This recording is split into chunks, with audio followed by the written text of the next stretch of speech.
Olá pessoal, a gente está aqui hoje para falar do ciclo do fósforo.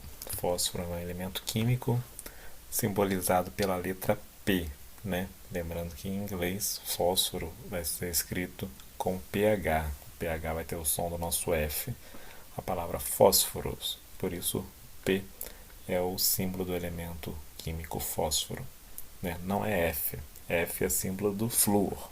Para o fósforo é o P. Né? E a gente vai falar do ciclo biogeoquímico do fósforo.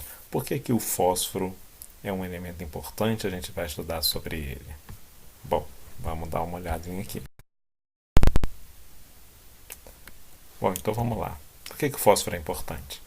O fósforo é um elemento essencial à vida, né? Ele é necessário para formar várias estruturas dos organismos vivos. Uma delas, né, vamos começar pela mais importante, digamos assim, é o DNA, os ácidos nucleicos, o DNA e o RNA. Essa aqui é a estrutura do DNA, vocês já devem ter visto por aí. Nessa representação aqui de moléculas químicas, né, cada átomo é representado por uma esferazinha, tá? E cada elemento por uma cor. Então aqui a gente seria o hidrogênio, seria as esferas pequenininhas em branco, o oxigênio, essas esferas um pouco maiores em vermelho, o nitrogênio, as esferas azuis, o carbono, as esferas cinzas e o fósforo, essa esfera amarela. Nesse caso aqui, tá? Dessa imagem. As cores podem mudar de imagem para imagem, né? Mas aí sempre tem uma legenda. Mas então você viu aqui no DNA, em cada nucleotídeo, olha, o A, o T, o C e o G, né? Você vai ter um átomo de fósforo formando o nucleotídeo, né? Ligado, olha, a átomos de oxigênio, vermelhinho. Então isso é uma coisa importante, né? Nos organismos biológicos, o fósforo ele quase sempre vai estar presente nessa forma de fosfato, que é o fósforo ligado ao oxigênio, né? Vários átomos de oxigênio. Tá certo? Então todos esses elementos aqui são elementos essenciais à vida, essenciais para formar o próprio DNA, né? Que tem todas as informações sobre o nosso desenvolvimento embrionário, as características hereditárias, as instruções de como deve funcionar o metabolismo celular, tudo está no DNA, né? Uma verdadeira manual de funcionamento dos seres vivos. Então o fósforo é essencial já por estar aqui. Se só tivesse no DNA já seria essencial à vida, mas não é só isso. Ele está em muitas outras estruturas também muito importantes para as células, né? O fósforo vai estar, por exemplo, sendo parte do ATP, a adenosina trifosfato. Tri de 3, fosfato, porque tem 3 fosfatos, olha lá, o fósforo ligado aos átomos de oxigênio, né? Como é que o ATP é formado? O que o constitui, né? É esse ácido nucleico aqui, olha, esse nucleotídeo, perdão, né? Adenina ligada à ribose, né? E ligado a um fosfato forma o ácido nucleico. No caso do ATP tem mais 2 fosfatos, fazendo com que seja uma adenosina trifosfato. E por que o ATP é importante? Porque todos os seres vivos conhecidos do mundo, eles usam moléculas de ATP como reserva de energia. São moléculas que vão estar dentro das células, todas as células vão ter muitas moléculas de ATP carregadas com energia. Sempre que a célula precisa de energia para realizar alguma atividade dela, ela retira essa energia das moléculas do ATP, que só podem existir se o organismo tiver fósforo. Então, mais um exemplo aí da importância do fósforo. Não paramos por aí. Tem também as membranas biológicas, né? As membranas biológicas vão ser formadas por fosfolipídios, estão representados desse jeito aqui bonitinho, né? Que tem em sua composição pelo menos um fosfato, olha lá, fósforo ligado a 4 oxigênios novamente. Pelo menos um fosfato. Então, para um fosfolipídio existir, ele precisa ter fósforo, né, no organismo. E só assim é possível formar as membranas biológicas. Vão ser a membrana da célula, a membrana também das estruturas internas das células eucariotas, né? Por exemplo, a membrana nuclear, a carioteca, né? Também a membrana que forma o complexo golgiense, né? O nosso velho complexo de Golgi, que forma o retículo endoplasmático, uh, mitocôndrias, cloroplastos, lipossomos, lisossomos, são todas organelas que são envoltas por membranas, essas membranas constituídas de fosfolipídios. Então, sem a presença de fósforo no organismo, não existiria nenhuma dessas membranas. Tá? Também vão ser importantes, como parte de proteínas fosforiladas, né, que recebem um fosfato, são importantes para moléculas de sinalização celular, tá? Então, todas essas moléculas são essenciais a todos os seres vivos, todos, desde bactéria, fungo, protozoário até mamífero, ave, lagartos, certo? Peixes, invertebrados, várias, né? Qualquer ser vivo, plantas, tá? Todos precisam dessas moléculas aqui e, portanto, precisam dos fósforos, assim como os outros elementos que vão constituir essas moléculas, né? O fósforo também vai ser muito importante na agricultura. Um dos elementos um dos nutrientes, né, que limitam a produção agrícola é justamente o fosfato. Um solo pobre em fosfato, pobre em fósforo, não tem uma boa produtividade agrícola.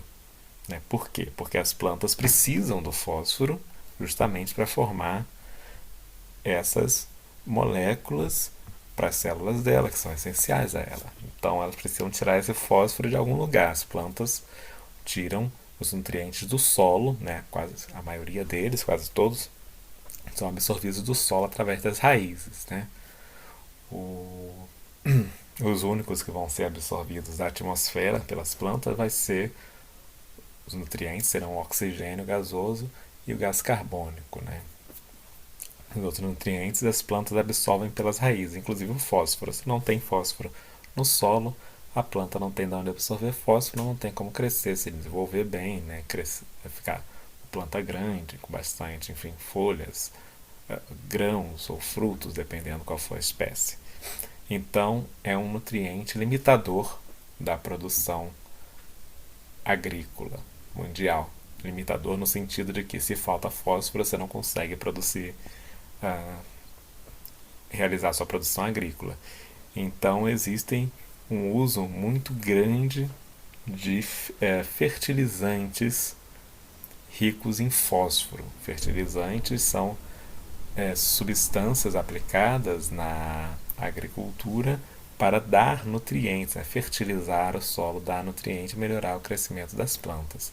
A gente precisa distinguir isso, é coisa diferente do agrotóxico, ou como é chamado agora para algumas pessoas, defensivo agrícola, né? Agrotóxico e defensivo agrícola é a mesma coisa, que são substâncias venenosas utilizadas na agricultura para matar, o objetivo é esse, matar pragas, ou seja, insetos, fungos, tá?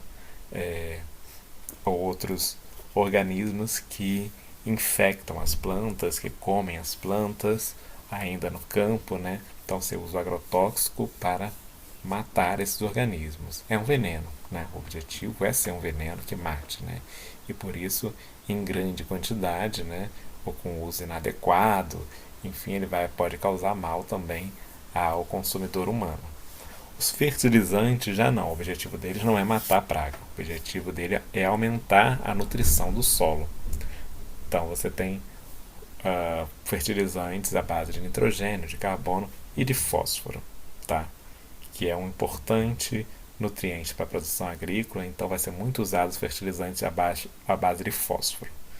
Agora, tudo na vida precisa do seu limite, então o uso excessivo de fertilizantes à base de fósforo também pode se tornar maléfico para a saúde, tá? Do meio ambiente. Mas é essencial o uso de fertilizantes à base de fósforo para manter a nossa produção agrícola. O que gera um problema, porque, como a gente vai ver, o fósforo é um recurso, de certa forma, não renovável, né? E já há uma preocupação mundial com uma escassez de fósforo para a fertilização das nossas culturas agrícolas num momento muito próximo aí do nosso futuro. Bom, a gente tem o ciclo do fósforo. O que significa isso? É um ciclo biogeoquímico em que um átomo de fósforo ele é reciclado dentro do ambiente, sendo reutilizado diversas vezes por diversos organismos, né? Até que em algum momento ele vai para um meio abiótico, né? Passa um tempo, aquele átomo de fósforo passa um tempo no meio abiótico, ou seja, como parte de minerais não vivos, antes de se voltar ao meio biótico, antes de voltar a ser absorvido por algum organismo e entrar de novo na teia alimentar. Ora, mas então o fósforo não seria um elemento, um recurso renovável? Você acabou de falar que ele é não renovável. De certa forma, né? Porque essa etapa em que ele fica no meio abiótico, em mineral, é uma etapa longa, né? Ele demora a voltar para o meio biótico. E aí que está o problema, né? Ele se renova, né? Mas se você utiliza ele muito intensamente, depois você teria que esperar muito tempo para ele voltar, né? Quando ele vai todo para o meio abiótico, você tem que esperar muito tempo para ele retornar para o meio biótico depois. Então, há uma ciclagem, mas há um período longo em que ele está fora do meio biótico. Tá? Mas então, quais são os principais estoques? Quando eu falo de estoques, os estoques abióticos, né, do fósforo. Na água do solo, tá? A água que está no solo. Nos rios, nos lagos, nos oceanos, você vai ter moléculas ali inorgânicas com fósforo, com fosfatos, que podem, essas moléculas, ser utilizadas por algum organismo, né? Também vão estar em rochas de sedimentos oceânicos, algumas delas vão ser ricos em fósforo. Esses são então os estoques de fósforo no planeta. Daí que vai vir o fósforo que vai ser utilizado pelos seres vivos, né? Aí existe uma tendência geral dos reservatórios de fósforo serem transportados de continentes para oceanos, certo? A gente vai dar uma olhada nisso. Então olha que bonitinho aqui.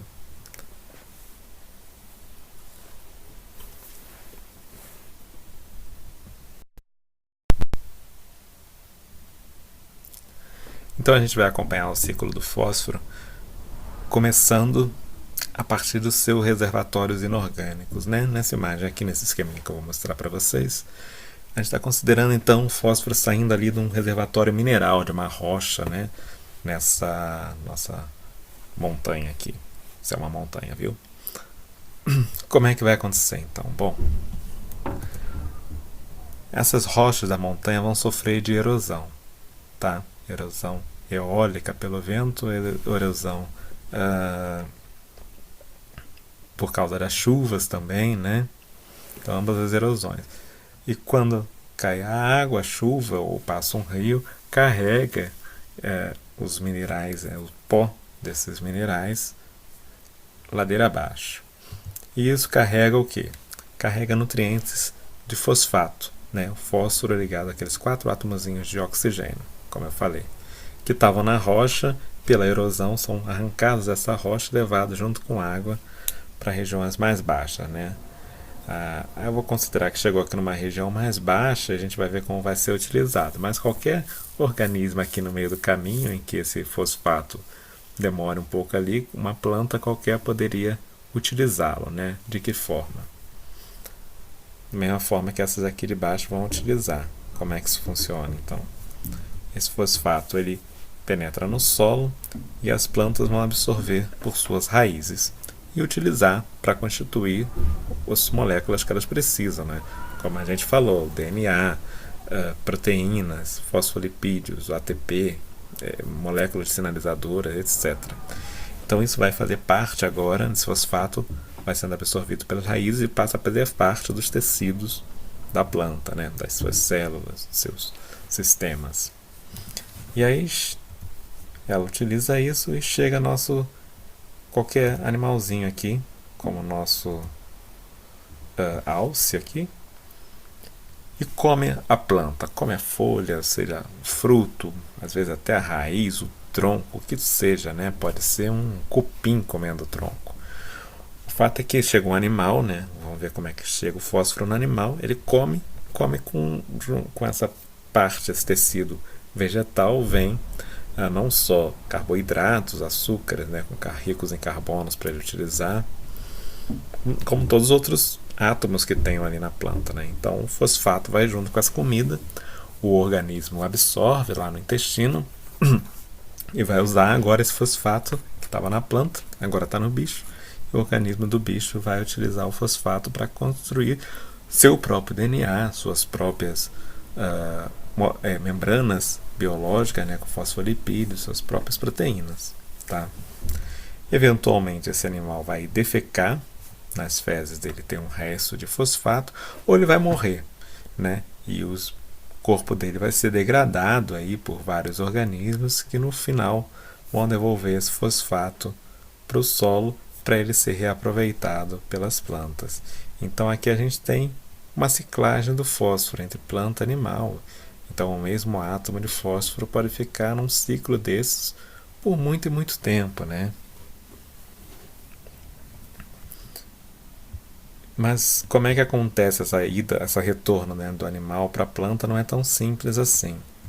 Há um intermediário, né? Então, quando o animal vai lá e come o fósforo, utiliza ele depois quando defeca, ou quando morre, ou quando só perde, enfim, os tecidos, né, de suas células mortas, pelo, sangue, quando ele sangra, o que seja, né, qualquer tecido animal que sai dali morto, ou as fezes, vai ter um pouco de fosfato, e esse fosfato vai para o solo e ele vai ser consumido por bactérias chamadas bactérias fosfatizantes, que vão pegar essas moléculas ricas em fósforo, né, que estava no tecido animal ali, né, então que estava numa proteína, que estava na membrana celular, e essas bactérias consomem isso e liberam para o solo o fosfato inorgânico, né?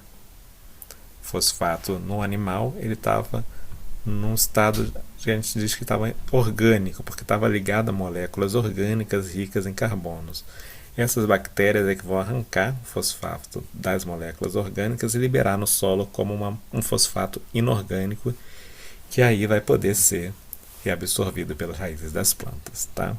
Essas bactérias não fazem isso só com restos animais, mas com restos vegetais também. Quando cai a folha, tronco, fruto e apodrece no solo, tem bactérias fosfatizantes que podem utilizar, né, e liberar no solo fosfato inorgânico. Então, isso é um ciclo de planta para planta, né? Planta, solo, bactéria fosfatizante, planta, ou um ciclo envolvendo animal.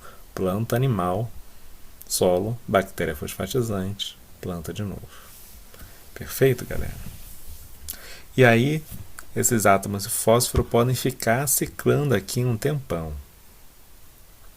Né? Quanto tempo? Dezenas, centenas, milhares, talvez milhões de anos, se for um átomo de sorte. Quer dizer, não sei se a sorte é dele ou dos organismos que estão utilizando ele, né? Mas ele pode ficar muito tempo lá ciclando. Mas eventualmente ele pode sair desse ciclo dentro do meio biótico, né? E voltar para o meio abiótico. E aí o que acontece? Bom, o que pode acontecer é dele ser carregado pelo solo antes do fosfato inorgânico ali liberado ser reabsorvido por alguma planta, ele ser carregado por chuva, por lençóis freáticos para um rio, tá? No rio ele vai sendo carregado, né, junto com o fluxo de água, eventualmente pode se acumular em outro trecho de solo e aí voltar a um ciclo, né, de ser absorvido por planta, comido por animais, etc., né? E depois, no tempo, voltar a outro rio, enfim. Mas ao longo prazo, no fim, o que vai acontecer é do fósforo acabar sendo levado pelos rios até os oceanos. Longo prazo, como eu falei, pode ser há alguns anos até milhares, milhões de anos de demora, né? Depende do acaso muito.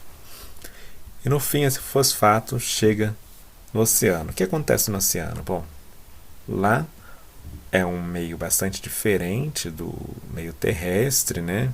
Dos corpos d'água continentais são de água doce, o oceano tem água salgada, tem outra então concentração de solutos, tem outro diferença no pH, etc. Mas lá também o fosfato pode ser absorvido por organismos como algas, por exemplo, né? Ou fitoplâncton, que também precisam de fósforo para viver. Como eu falei, é um elemento essencial a todos os organismos vivos, né? E lá, essas algas podem ser comidas por peixes, que por sua vez são comidas por, né, comidas por peixinhos, que por sua vez são comidas por peixões, tem toda uma teia alimentar. E a gente tem uma repetição, digamos assim, daquele ciclo do fósforo que a gente viu no ambiente terrestre, né? Que esse fósforo vai ficar ciclando lá entre alga, fitoplâncton, né? E um peixe maior e talvez até um mamífero aquático, né? Um golfinho, uma baleia que comem peixes, né? Até eventualmente ser liberado para o meio e decomposto por bactérias fosfatizantes que liberam fósforo inorgânico que pode ser reabsorvido por algas, né? E ficar esse ciclo também por mais um tempo.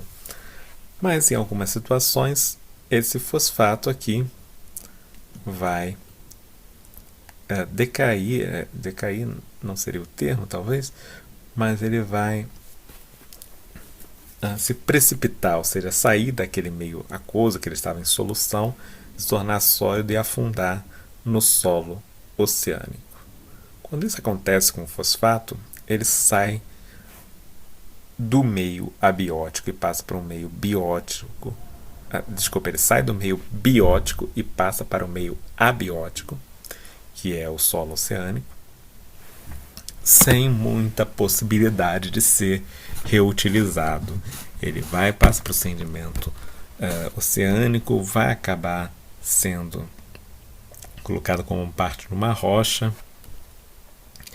pode inclusive ser, pelo movimento das placas tectônicas, descer para misturar com o manto, né, com o magma, e aí só vai voltar à superfície em atividade vulcânica, quando tem aquele magma, né, liberado pelo vulcão, formam as rochas magmáticas que vão ter o fósforo ali, né?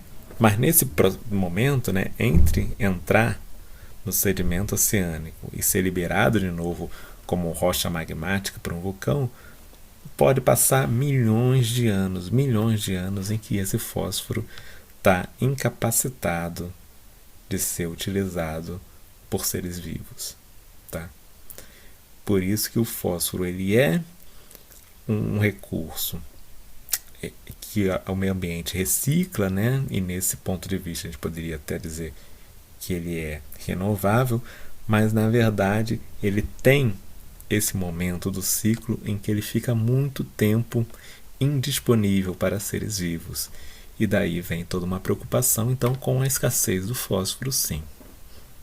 Ok? O que acontece, gente? Quando aquele fósforo, né, lá que a gente viu, ele saiu aqui da Terra, foi para o oceano, aquele átomo já está indisponível para os organismos terrestres, né? Está disponível para os organismos apenas aquáticos agora. E por sua vez, né, depois de ser utilizado aqui para os organismos aquáticos, quando ele desce para o sedimento, fica indisponível para os organismos aquáticos também. Perfeito? Então, um átomo de fósforo liberado daquela rocha inicial, para degradação química, pode entrar em uma comunidade terrestre e nela ser reciclado anos ou séculos antes de ser transportado para um curso d'água. Pouco tempo depois ele vai ser transportado para o oceano. cada átomo de fósforo faz em média 100 percursos entre águas superficiais e profundas nos continentes, né? Cada percurso durando em média 1000 anos. Finalmente, quando ele vai para o oceano, depois de ser utilizado um tempo por organismos vivos, ele assume a forma insolúvel e se precipita, ou seja, cai para o fundo do oceano, se precipita no sedimento submarino. E como eu falei, ele passa a ser parte do solo, eventualmente ele vai ser relevado à superfície, né, por atividade vulcânica. Eu falei, atividade vulcânica não é a única forma, né? Placas tectônicas que se chocam uma com a outra, uma caminhando em direção à outra, vão acabar se elevando, formando montanhas, né, que se elevam, e aí elas podem se elevar carregando também esse resíduo de fósforo. Mas de qualquer forma é um processo que demora milhões de anos, né, até que esse fósforo se reerga dessa forma. Perfeito, gente? Então esse aqui é um esqueminha aí, né, que a gente inclui no ciclo do fósforo também as atividades humanas aqui, né? Então a gente tem a retirada aqui de fósforo por atividades humanas, né? Como indústrias que lançam rejeitos industriais líquidos em rios, né? Com resíduos de fósforo, né? Os fertilizantes que eu falei, ok? Então, essa aqui é uma estrutura esquemática daquilo tudo que eu estava explicando antes, incluindo agora atividades humanas, industriais, que também extraem fósforo e liberam fósforo, né? E esse foi a nossa aulinha sobre ciclo de fósforo. Espero que tenha sido proveitoso para vocês, que sirva aí nos estudos. Tá certo, galera? Um forte abraço. A gente se vê no próximo.